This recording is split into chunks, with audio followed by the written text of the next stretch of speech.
Am ajuns! Este! Ajuns! Am biruit încă un vârf. Vă place cordeluța mea? Nu mă interesează cum arăt. Bate vântul.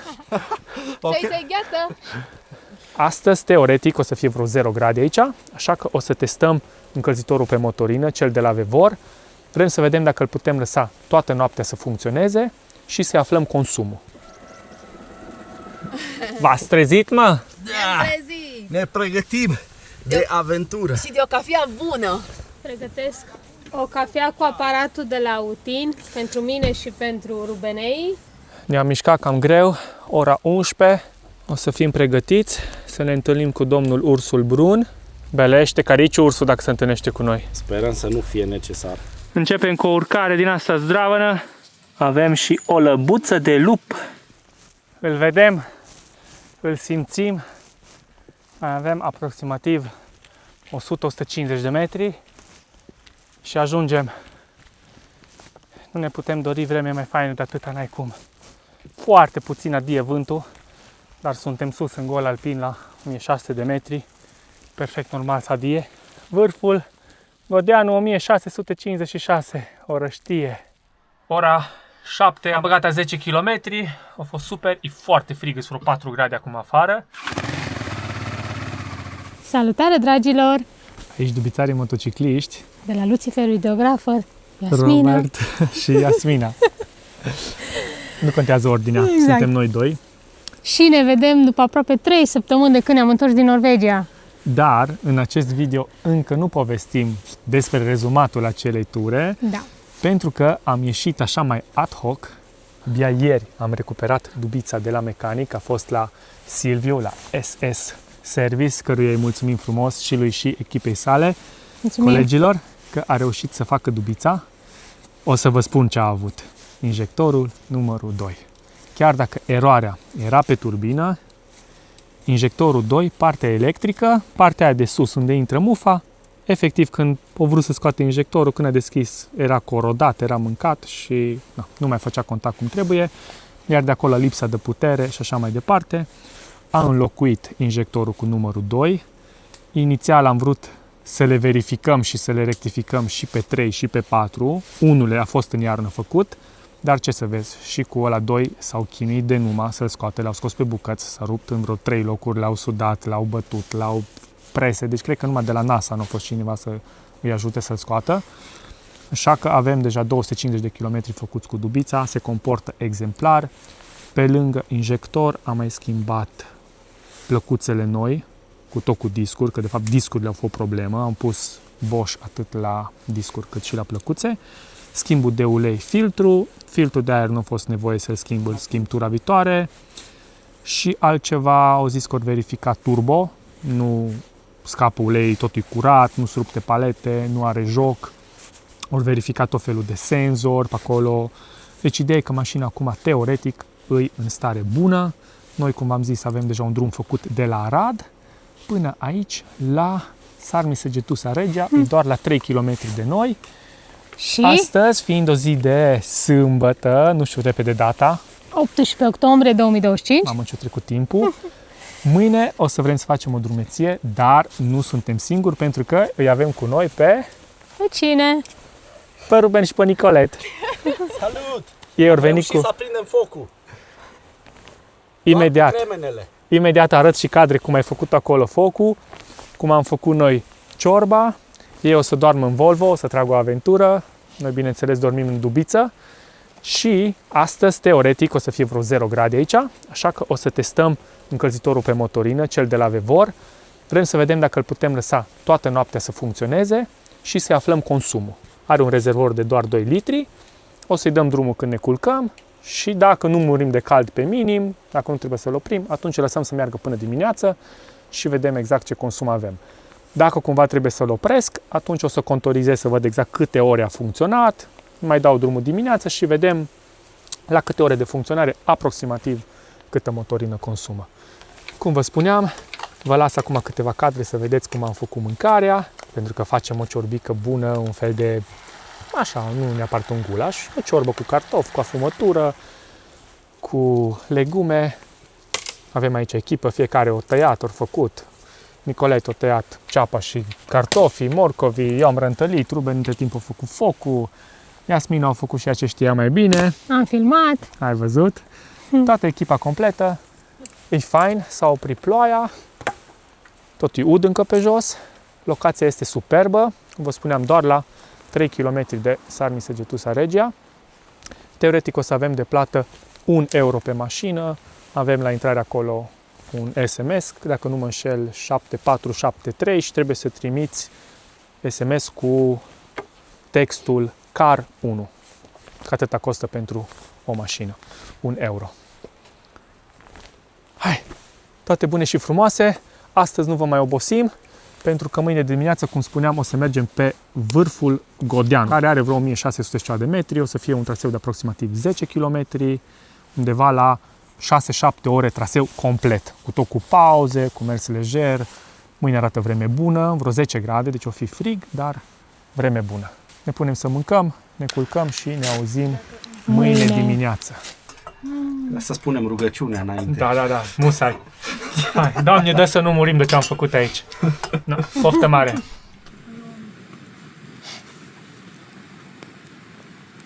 Bună dimineața, ora 8:30, de aici din zona Sarmisegetusa Regia și am reușit să fac primul test oficial cu încălzitorul pe motorină de la Vevor, cel compact de 2 kW, care are și telecomandă, Bluetooth și senzor de monoxid de carbon. Da, mă declar mulțumit. Pe scurt o să vă zic scenariul meu, cum a fost făcut testul, ca după aia voi să puteți trage concluzii dacă vi se potrivește și vouă. Păi, în primul rând, ni se dă următoarea variantă. Avem aici în spate un Opel Vivaro L1H1, adică modelul scurt și scund, izolat cu 1 cm pe interior, cu Fleximob, un fel de Armaflex, cam același lucru sunt. Am stat 2 persoane în mașină, am dat drumul la încălzire la ora 7 seara, când erau 8 grade și am mers până acum dimineața la ora 8:30, când am avut cam 0 grade, 1 grad dimineață. Media a fost undeva la 3-4 grade. Deci am mers aproximativ 13 ore jumate, 14 până în momentul de față și a consumat 900 de mililitri, aproximativ cât pot eu să văd pe acel grilaj. Deci super fain. Sincer, mă așteptam undeva la vreo 1,5 litri să-mi consume. Eu l-am folosit pe manual, pe treapta minimă, adică pe 1 din 6. Asta înseamnă că are cel mai rar tâcăit și ventilația merge cel mai încet. Evident că dacă afară e mai frig decât am avut acum sau dubița nu e atât de bine izolată sau e mai mare sau poate folosiți într-un cort pe mașină și puneți tubulatura de afară și să mai pierde un pic de căldură și pe traseu, atunci trebuie să luați în calcul că probabil trebuie să folosiți din când în când pe treapta 2 sau 3 și automat o să fie consumul puțin mai mare, dar nu cred că foarte mult. Vă spuneam înainte că am avut încălzitorul ăla pe motorină de 8 kW, care consuma pe noapte, în regim așa 12-14 ore, undeva la 2 litri. Deci ăsta e sub jumate. Și căldură în mașină, ca să vă faceți o idee, până în ora 1 am avut cam 25 de grade, iar de pe la ora 3 încolo, 4, s-a stabilizat undeva la 22 de grade. Dacă mă întrebați pe mine personal, eu sincer, undeva de la ora 10 până pe la ora 2-3, eu l-aș fi oprit, pentru că pentru mine 25 de grade în mașină când dorm e prea cald. Dar de dragul testului și să vă pot da informații relevante, am zis că las să meargă non-stop, să vedem ce rezultat avem dimineață. Deci partea bună e că rezervorul la acest încălzitor pe motorină are 2 litri, duce cam 2 nopți liniștit, având în vedere că îl folosiți 10, 12, 14 ore. Dacă îl folosiți, cum v-am spus, în alte condiții mai vitrege, mai extreme, cu temperaturi mai negative, atunci posibil că va duce undeva o noapte bună și vă mai rămâne vreo 500 de mililitri în rezervor. Dar ideea este că nu vă lasă peste noapte, nu trebuie să vă treziți în toiul nopții, să completați așa. Înainte să-i dați drumul, îl umpleți 2 litri, dați drumul, puteți umbla din telecomandă, din telefon și să-i faceți setările optime pentru încăperea voastră. Vă las și vouă link de afiliere în comentarii, însoțit de un cod de reducere de 5%. Ne ajută și pe noi și pe voi. Dacă voi faceți achiziții de la Vevor prin acel link, noi primim 5%, respectiv voi, dacă folosiți codul pus la dispoziție acolo, și voi primiți o reducere de 5%. Hai să ne susținem unii pe alții și să ne vedem de treabă pe mai departe. Și acum să vedem ce face Iasmina, că eu până am vorbit, ia să o pregăti să-și facă o cafea aici. Pregătesc o cafea cu aparatul de la Utin, pentru mine și pentru Rubenei. Și mie un ceai. Și la Robert un ceai. Dacă vreți și voi un aparat de genul, intrați pe linkul din descriere și folosiți codul LUCI10 pentru 10% reducere. Și acum să vedem ce fac și Rubenei. Ruben cu Nico. V-ați trezit, mă? Da! Ne pregătim de aventură. Și de o cafea bună de la Autin. Ceva de Abia genul. aștept. Ceva de genul. Abia aștept să beau o cafea bună. Hai că suntem pe întârziere. A fost adventure, da? Da, da. A fost foarte A fain. fost foarte bine. Luăm polarele și dăm bice. Da. Noapte bună! Pa!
Ne-am mișcat cam greu, ora 11, cum am ajuns în parcarea asta oficială și o luăm pe drumul pieturit în sus spre situl de la Sarmi Secetusa Regia.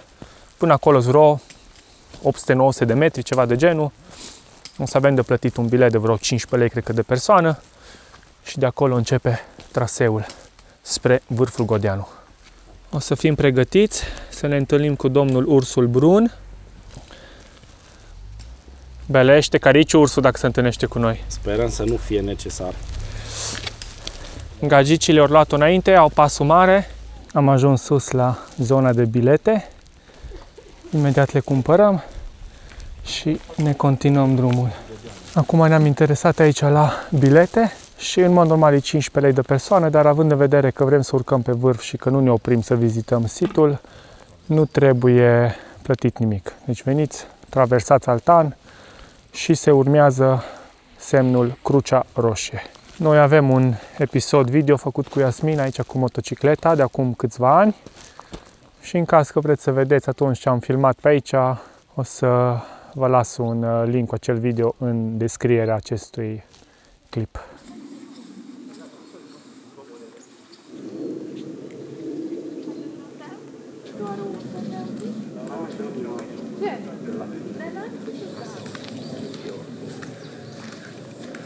Hai că am întâmpinat dificultăți. Începem cu o urcare din asta zdravănă. După o oră 45 am ajuns la o bifurcație din asta așa mai principală. Am ieșit într-un luminiș. Nu cred că avem mai mult de vreo 2 km și un pic făcuți până acum.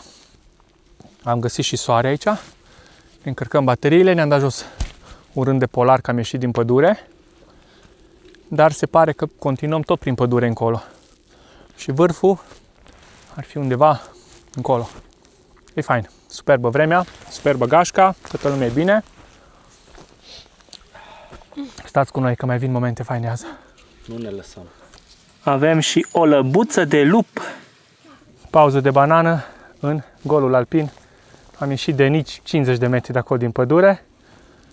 Și de aici acum, numai înainte, în față, de aici și bagă. Prima oară trecem de un vârf de vreo 1500 de metri și după aia vine Godeanul de 1600 și ceva.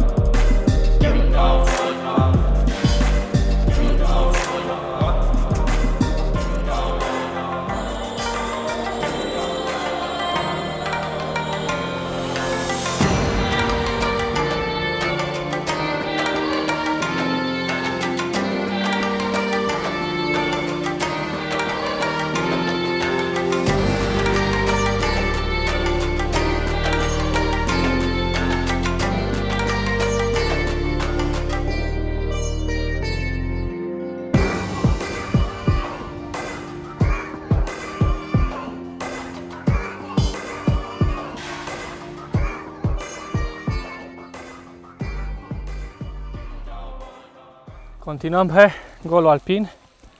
Cam gâfâim, dar am prins o porțiune dreaptă. Și acolo e vârful. La vreo 40 de minute, dacă totul merge bine de aici. În vreo 5 minute începem o urcare susținută, chiar pe ultima porțiune. Soarele e cu noi. Ne-am întâlnit și cu un grup de turiști care au făcut traseu mai lung decât noi și cu ceva urmăritori de pe YouTube. Așa că îi salutăm și pe această cale de 2 ori. Cam așa se prezintă traseul. Foarte plăcut la picioare. Ne ajutăm de bețe. Un pic ne curg muciuții. Dar profităm de ocazie că în jur de ora 3 ar trebui să fim pe vârf. Doar facem o mică pauză și începem coborârea. Sperăm că la 6 să fim jos la mașină. Vin și rubenei așa încetuți. Îl vedem, îl simțim. Mai avem aproximativ 100-150 de metri și ajungem. Nu ne putem dori vreme mai faină de atâta, n-ai cum. Foarte puțin adie vântul, dar suntem sus în gol alpin la 1600 de metri. Perfect normal să adie. Superb. Asta e vârful. Pe aici am venit. Se stă la coadă la poză pentru vârf. În partea aia mai avem niște munți înzăpeziți, dar nu știm exact ce fel de munți sunt. Și acum zice Asmina că a văzut aici un brăduț care este înghețat. E super tare, înghețăm o jumătate. Wow, ce tare, dar chiar e super să fac cu aparatul o poză în detaliu.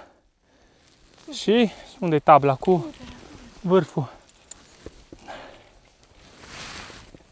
Uite, din razele soarelui, vârful Godeanul 1656, orăștie. Și Am ajuns! Este! Ajuns! Am biruit încă un vârf. vă place cordeluța mea? Nu mă interesează cum arăt. Bate vântul. Okay. Uite gheață! Uite gheață! Ochelari din Pufulescu cu surprize.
Ora 7 am ajuns înapoi la locul nostru de baștine de aici unde am plecat de dimineață. Nu mai vedeți nimic, că e beznă. Am făcut o tură de paste. Am băgat a 10 km. A fost super, e foarte frig, sunt vreo 4 grade acum afară. Ideea este că trebuie să mai mergem înapoi la Arad. Mai avem 200 și vreo 40 de km până acolo. Din punctul meu de vedere, încheiem acest episod aici. Sperăm că v-a plăcut aventura noastră pe Vârful Godeanu. Mulțumim că ne-ați urmărit și îl lăsăm pe Rubenel și pe Nicolet să încheie clipul. Încheiem apoteotic cu niște paste extraordinar de bune făcute de Iasmina și de Robi. Carbonara, ca de obicei. A Pa! fost foarte bun și foarte fain tot. Nu uitați de cafeaua dacă merităm. Ceau la voi! Ciao!